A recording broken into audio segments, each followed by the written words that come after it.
울지 마, 지은아. 화장 다 번진다. 엄마, 정말 이렇게 해야 해요? 내 아버지 수술비가 3천만 원이야. 우리한텐 없어. 강씨네 쪽에서 결혼하면 모든 비용을 대준대. 하필이면 그 사람이에요? 마을에서 바보라고 놀림받는. 바보면 어때? 부잣집 아들이잖아. 너도 편하게 살 수 있어. 당신 같은 사람하고 살 생각 없어요.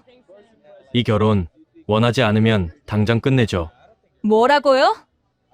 본 영상은 실제 사연을 가상으로 표현한 작품입니다. 등장인물의 이름, 회사명 등은 가명임을 알려드립니다. 구독과 좋아요를 눌러주시면 영상을 만드는데 힘이 됩니다. 윤지은은 거울 앞에 섰다. 하얀 웨딩드레스를 입은 자신의 모습이 낯설었다. 28살 누구나 꿈꾸는 결혼식 날. 하지만 그녀의 눈에는 눈물만 가득했다. 이것은 사랑이 아니라 거래였다. 아버지의 생명과 자신의 인생을 맞바꾼 거래. 화장실 문이 열리며 어머니 이명숙이 들어왔다. 그녀는 딸의 눈물을 보고도 표정을 바꾸지 않았다. 50대 중반의 그녀는 인생의 무게를 견뎌낸 사람처럼 굳어 있었다. 울지 마, 지은아. 화장 다 번진다. 엄마, 정말 이렇게 해야 해요? 명숙은 딸의 어깨를 잡았다. 그 손길은 차갑지만 단호했다. 내 아버지 수술비가 3천만 원이야. 우리한텐 없어. 강신혜 쪽에서 결혼하면 모든 비용을 대준대. 하필이면 그 사람이에요? 마을에서 바보라고 놀림받는. 바보면 어때? 부잣집 아들이잖아. 너도 편하게 살 수 있어. 지은은 고개를 저었다. 편하게 산다는 것이 이런 의미일까? 사랑도 없고 존중도 없는 결혼. 단지 가난에서 벗어나기 위한 도피처.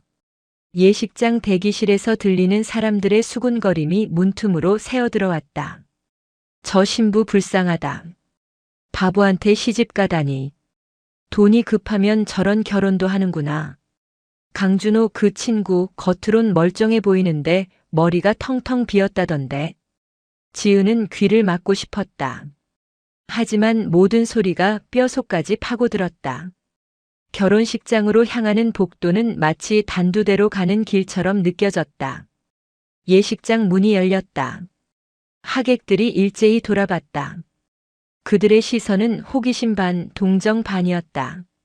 지은은 부케를 꽉 쥐고 버질로드를 걸었다. 발걸음마다 가슴이 무거웠다. 제단 앞에는 강준호가 서 있었다. 32살의 그는 키가 크고 단정한 외모였다. 정장도 잘 어울렸다. 하지만 마을 사람들이 말하듯 그의 눈빛은 어딘가 멍했다. 아니, 멍한 것처럼 보였다. 지은이 그 앞에 섰을 때 준호는 그녀를 바라봤다. 잠시 그들의 시선이 마주쳤다. 지은은 그의 눈에서 이상한 감정을 읽었다. 미안함? 아니면 다른 무언가? 주례가 식을 진행했다. 형식적인 말들이 이어졌다. 사랑, 존중, 평생. 어떤 단어도 지은에게는 의미가 없었다. 그저 아버지의 생명을 구하기 위한 의식일 뿐이었다. 신랑 신부에게 서약을 받겠습니다. 주례의 목소리가 울려 퍼졌다. 준호가 먼저 대답했다. 네. 그의 목소리는 생각보다 차분했다. 바보라고 불리는 사람의 목소리가 아니었다.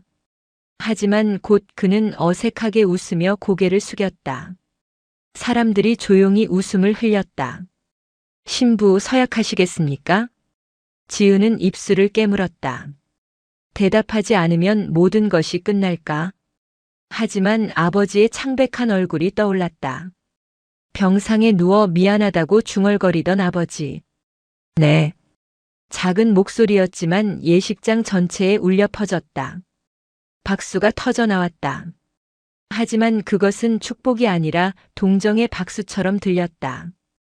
피로연이 끝나고 지은은 준호의 차를 타고 그의 집으로 향했다. 차 안은 침묵으로 가득했다. 준호는 운전대를 잡고 앞만 보며 운전했다. 지은은 창밖을 바라봤다.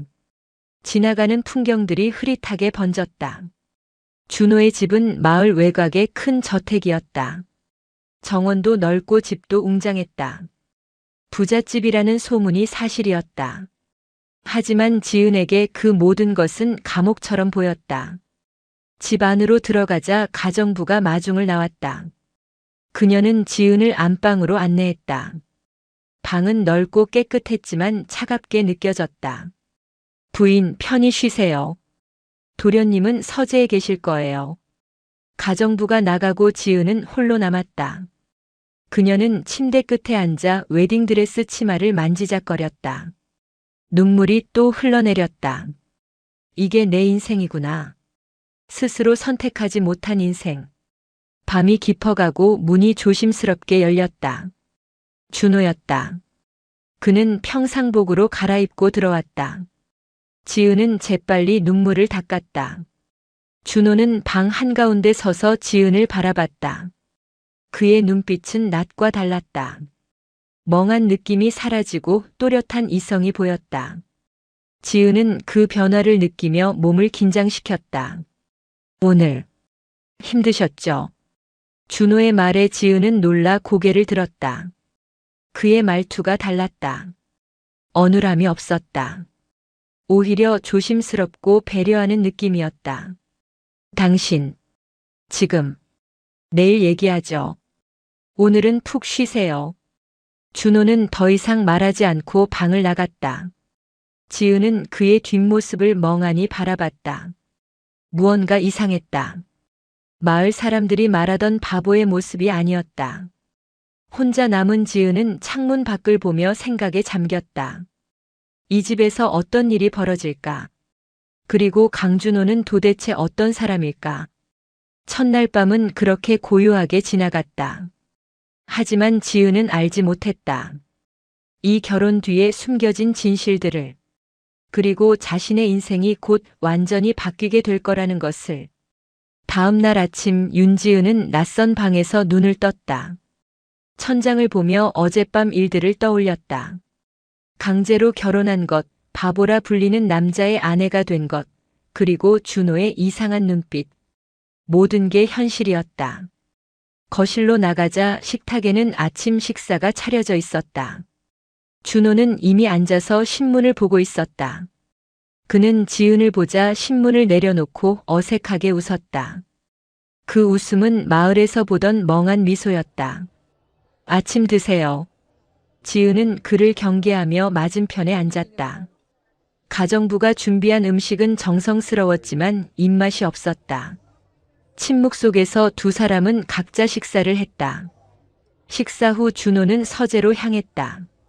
지은은 혼자 거실을 둘러봤다. 집은 넓고 깨끗했지만 온기가 없었다. 마치 호텔 같았다. 벽에는 가족 사진도 없었고 개인적인 물건도 보이지 않았다. 저녁 무렵 지은은 용기를 내어 준호의 서재 문을 두드렸다. 대답이 없어 조심스럽게 문을 열었다. 준호는 책상에 앉아 뭔가를 적고 있었다. 그는 지은을 보자 황급히 서류를 덮었다. 뭐, 필요한 거 있어요? 우리 얘기 좀 해야 할 것 같아요. 지은의 목소리는 떨렸지만 단호했다. 준호는 잠시 망설이다가 고개를 끄덕였다. 두 사람은 거실 소파에 마주 앉았다. 당신 같은 사람하고 살 생각 없어요. 지은이 먼저 입을 열었다. 날카로운 말이었지만 그녀의 눈에는 두려움도 섞여 있었다. 준호는 그녀를 조용히 바라봤다. 그의 눈빛은 어제와 또 달랐다. 맑고 이성적이었다. 이 결혼 원하지 않으면 당장 끝내죠. 지은은 귀를 의심했다. 방금 뭐라고 했을까? 준호의 말투는 조용했지만 단호했다. 전혀 어눌하지 않았다. 오히려 또렷하고 차분했다. 뭐라고요? 당신이 원하지 않는 결혼이잖아요. 억지로 사는 것보다 헤어지는 게 나을 수도 있죠. 지은은 할 말을 잃었다. 바보라고 불리는 사람의 입에서 나올 말이 아니었다. 그녀는 준호를 자세히 쳐다봤다. 그의 눈빛은 명료했고 표정에는 깊은 생각이 담겨 있었다. 당신, 정말 바보예요? 준호는 쓸쓸하게 웃었다. 사람들이 그렇게 부르죠. 하지만 지금 당신 말투는 바보가 아니라는 거죠?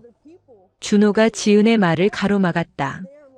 그는 창밖을 바라보며 한숨을 쉬었다. 내일 당신 아버지 수술비 전액 입금될 거예요. 그리고 당신이 원한다면 이혼 서류도 준비하겠습니다. 지은은 혼란스러웠다. 준호의 모든 행동이 예상을 벗어났다. 그는 자신을 가두려는 것이 아니라 오히려 자유를 주려 하고 있었다. 왜 그렇게 해요? 당신한테 무슨 이득이 있어요? 이득은 없어요. 단지 억지로 묶여있는 사람을 보고 싶지 않을 뿐이죠. 준호는 자리에서 일어났다. 그의 뒷모습은 쓸쓸해 보였다. 생각할 시간 드릴게요. 언제든 결정하세요. 그가 서재로 돌아간 후 지은은 소파에 앉아 한참을 생각에 잠겼다. 강준호는 도대체 누구일까? 바보가 아니라면 왜 그렇게 행세하는 걸까? 그리고 왜 자신에게 이렇게 배려하는 걸까? 며칠이 지났다. 준호는 낮에는 마을 사람들 앞에서 어눌하게 행동했지만 집에서는 완전히 다른 사람이었다. 지은은 그를 관찰하기 시작했다. 어느 날 밤 지은은 목이 말라 부엌으로 내려갔다. 서재에서 불빛이 새어나오는 것을 발견했다. 조심스럽게 다가가 문틈으로 들여다봤다. 준호는 책상 앞에 앉아 두꺼운 서류를 검토하고 있었다. 그의 손은 빠르게 움직였고 얼굴에는 집중한 표정이 가득했다. 갑자기 그가 전화를 받았다. 네, 계약서 검토 끝났습니다. 3조항 수정하시고요. 5조항은 삭제해 주세요. 완벽한 문장이었다. 지은은 숨이 멎었다. 준호는 유창하게 영어로 대화를 이어갔다. 비즈니스 용어들이 자연스럽게 흘러나왔다. 전화를 끄는 준호가 서류에 메모를 적었다. 그의 필체는 정확하고 단정했다. 지은은 문 뒤에서 지켜보며 가슴이 두근거렸다. 이 사람은 바보가 아니야. 절대로. 다음 날 아침 지은은 준호를 마주쳤을 때 다르게 보였다. 그가 아침 식사를 하며 어눌하게 웃을 때도 그 뒤에 숨겨진 진짜 모습을 알고 있었다. 준호 씨. 네. 당신. 도대체 누구예요? 준호의 손이 잠시 멈췄다. 그는 지은을 쳐다봤다. 두 사람의 시선이 공중에서 맞부딪혔다. 언젠가 말씀드릴게요. 지금은 아직. 지금 말해줘요. 나한테 숨길 권리 없잖아요. 우린 부부예요. 지은의 목소리는 떨렸지만 강했다. 준호는 포크를 내려놓고 깊게 숨을 들이마셨다. 알고 싶으세요? 진짜 제 모습을? 네. 준호는 천천히 고개를 끄덕였다. 좋아요. 오늘 밤 모든 걸 말씀드리죠. 그날 하루는 유난히 길게 느껴졌다. 지은은 안절부절 못하며 밤을 기다렸다. 준호의 비밀이 무엇인지, 왜 바보 행세를 하는지 모든 진실이 곧 밝혀질 것이었다. 저녁이 되고 두 사람은 다시 거실에 마주 앉았다. 준호의 눈빛은 진지했다. 그는 입을 열기 직전 잠시 망설였다. 하지만 곧 결심한 듯 말하기 시작했다. 제 얘기를 들으면 놀라실 거예요. 하지만 끝까지 들어주세요. 지은은 고개를 끄덕였다. 준호의 고백이 시작되려 하고 있었다. 거실의 시계가 밤 9시를 가리키고 있었다. 윤지은은 소파에 앉아 강준호를 마주보며 긴장한 표정으로 기다렸다. 준호는 한참을 침묵하다가 천천히 입을 열었다. 저는 바보가 아니에요. 첫 문장부터 명확했다. 지은은 이미 짐작하고 있었지만 직접 듣는 것은 달랐다. 그럼 왜 그렇게 행세하는 거예요? 준호는 창밖을 바라보며 과거를 떠올리는 듯 했다. 그의 눈빛에는 깊은 슬픔이 어려 있었다. 제 아버지는 건설업자였어요. 큰 회사를 운영했죠. 하지만 그 과정에서 많은 불법을 저질렀어요. 뇌물, 부실공사, 노동자 착취. 셀 수 없이 많았죠. 지은은 조용히 듣고 있었다. 준호는 주먹을 쥐었다 폈다를 반복하며 말을 이었다. 10년 전 아버지 회사가 지은 아파트가 무너졌어요. 그 사고로 20명이 죽었습니다. 제 또래의 젊은이들, 아이들, 노인들 모두 아버지의 탐욕 때문에 목숨을 잃었어요. 지은의 얼굴이 창백해졌다. 그 사건을 기억했다. 10년 전 대형 참사로 전국을 떠들썩하게 만들었던 사건. 아버지는 결국 감옥에 갔고 2년 만에 병으로 돌아가셨어요. 회사는 파산했고 저는 모든 걸 물려받았죠. 빚과 원망, 그리고 피해자들의 고통까지. 준호의 목소리가 떨렸다. 지은은 그가 얼마나 힘들었을지 짐작할 수 있었다. 저는 회사를 청산하고 피해자 가족들에게 보상금을 지급했어요. 아버지가 남긴 모든 재산을 썼죠. 하지만 그것만으로는 부족했어요. 돈으로 목숨을 살 수는 없으니까요. 그래서 바보 행세를 하기 시작한 거예요. 준호는 고개를 끄덕였다. 사람들이 저를 바보라고 부르면 동정하거나 무시하죠. 하지만 미워하지는 않아요. 저는 그게 필요했어요. 아버지의 아들이라는 이유로 돌을 맞는 것보다 바보로 살면서 조용히 속죄하는 게 낫다고 생각했어요. 지은은 가슴이 먹먹해졌다. 준호가 짊어진 짐의 무게를 조금이나마 이해할 수 있었다. 그럼 지금은 뭘 하고 계세요? 피해자 유가족들을 돕고 있어요. 익명으로요. 아이들 학비, 가족들 생활비, 치료비. 제가 할 수 있는 모든 걸 하고 있어요. 준호는 서재로 가서 서류 뭉치를 가져왔다. 그 안에는 수십 명의 이름과 입금 내역이 빼곡히 적혀 있었다. 이 사람들이 제가 돕고 있는 분들이에요. 매달 생활비를 보내고 필요한 것들을 지원하죠. 지은은 서류를 넘기며 눈물이 났다. 각 페이지마다 준호의 정성이 담겨 있었다. 단순히 돈을 보내는 것이 아니라 각 가족의 상황을 세심하게 파악하고 필요한 것을 채워주고 있었다. 그런데 왜 저랑 결혼한 거예요? 제 아버지 수술비 때문에? 준호는 잠시 망설였다. 당신 어머니가 저를 찾아오셨어요. 당신 아버지가 10년 전 그 사고 현장에서 구조 활동을 하셨대요. 자원봉사자로요. 지은은 놀라 눈을 크게 떴다. 아버지가? 네.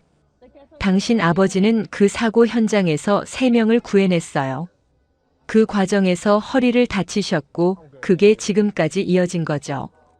제 아버지의 죄 때문에 다친 분이에요. 지은의 눈에서 눈물이 흘러내렸다. 아버지가 그런 일을 했다는 것을 처음 알았다. 아버지는 한 번도 그 이야기를 하지 않았다. 그래서 당신 아버지 수술비를 제가 내는 건 당연한 거예요. 빚을 갚는 거죠. 그럼 결혼은 왜 한 거예요? 그냥 수술비만 내줘도 됐잖아요. 준호는 쓸쓸하게 웃었다. 당신 어머니가 조건을 거셨어요. 그냥 돈만 받으면 자존심이 상하니까 결혼이라는 형식을 빌려달라고. 저도 사실 외로웠어요. 10년 동안 혼자 살면서 누군가와 함께 있고 싶었는지도 몰라요. 지은은 복잡한 감정에 휩싸였다. 분노, 슬픔, 동정, 그리고 이해. 모든 것이 뒤섞였다. 그래서 첫날 밤에 이혼하자고 한 거예요? 저한테 선택권을 준 거예요? 네. 당신이 원하지 않는 결혼을 강요하고 싶지 않았어요. 저는 이미 충분히 많은 사람들에게 고통을 준 집안의 아들이니까요. 지은은 눈물을 닦으며 준호를 바라봤다. 그는 바보가 아니었다. 오히려 누구보다 현명하고 책임감 있는 사람이었다. 아버지의 죄를 자신의 인생으로 갚고 있는 사람. 당신, 평생 이렇게 살 거예요? 바보 행세하면서. 그게 제가 선택한 길이에요. 사람들이 저를 동정하거나 무시하는 게 미워하는 것보다 낫거든요. 지은은 일어나 창가로 걸어갔다. 밤하늘에 별이 총총히 빛나고 있었다. 며칠 전만 해도 이 결혼을 저주했는데 지금은 모든 것이 달라 보였다. 저, 당분간 여기 있을래요. 준호는 놀란 표정으로 지은을 쳐다봤다. 정말요? 네. 당신 혼자 그 짐을 짊어지는 건 너무 무거워 보여요. 제가 조금이라도 도울 수 있을 것 같아요. 준호의 눈에 눈물이 맺혔다. 10년 만에 처음으로 누군가 자신을 이해해 주는 것 같았다. 고마워요, 지은 씨. 고마운 건 저예요. 당신 덕분에 아버지가 살아나셨으니까요. 두 사람은 창가에 나란히 섰다. 서로의 어깨가 살짝 닿았다. 그 작은 접촉이 두 사람에게는 큰 위안이 되었다. 그날 밤 지은은 처음으로 편안하게 잠들었다. 강준호는 바보가 아니라 영웅이었다. 조용히 그러나 확고하게 자신의 길을 걷고 있는 사람. 하지만 지은은 아직 몰랐다. 이 결혼 뒤에 숨겨진 또 다른 진실이 있다는 것을. 그리고 그 진실이 곧 밝혀질 것이라는 것을. 일주일이 지났다. 윤지은은 강준호의 진짜 모습을 알게 된 후 그와의 관계가 조금씩 달라지는 것을 느꼈다. 두 사람은 함께 식사하며 대화를 나누었고 준호가 돕고 있는 유가족들의 이야기를 함께 나눴다. 지은은 서류 정리를 도우며 그의 헌신을 가까이에서 지켜봤다. 어느 날 오후 지은은 아버지 병원에 문병을 갔다. 윤병수는 수술 후 회복 중이었고 얼굴에 생기가 돌고 있었다. 병실에는 어머니 이명숙도 함께 있었다. 지은아, 신혼생활은 어때? 아버지가 조심스럽게 물었다. 지은은 미소 지으며 대답했다. 괜찮아요, 아빠. 걱정 마세요. 명숙은 딸을 유심히 쳐다봤다. 딸의 표정이 일주일 전과 달라진 것을 알아챘다. 결혼식 날의 절망적인 눈빛이 사라지고 조금씩 평온함이 자리 잡고 있었다. 병문안을 마치고 나오는 지은을 명숙이 불렀다. 지은아, 잠깐 같이 좀 걷자. 두 사람은 병원 뒤편 작은 정원으로 향했다. 가을바람이 선선하게 불었다. 벤치에 나란히 앉은 모녀는 한동안 말없이 앞을 바라봤다. 엄마, 왜 그랬어요? 지은이 먼저 입을 열었다. 목소리에는 원망보다는 궁금증이 담겨 있었다. 왜 나를 준호 씨한테 시집 보낸 거예요? 진짜 이유가 뭐예요? 명숙은 깊게 숨을 들이마셨다. 준호 씨가 어떤 사람인지 알았어? 네. 며칠 전에 다 들었어요. 아버지의 죄를 갚으며 살고 있다는 것도 바보 행세를 하는 이유도. 명숙은 고개를 끄덕이며 미소 지었다. 그럼 이제 말해줄게. 내가 왜 너를 그 사람한테 보냈는지. 지은은 어머니를 똑바로 쳐다봤다. 명숙은 하늘을 올려다보며 말을 이었다.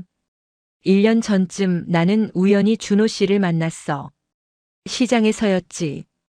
그는 혼자 장을 보고 있었는데 사람들이 바보라고 수군거렸어. 그때 처음 아신 거예요?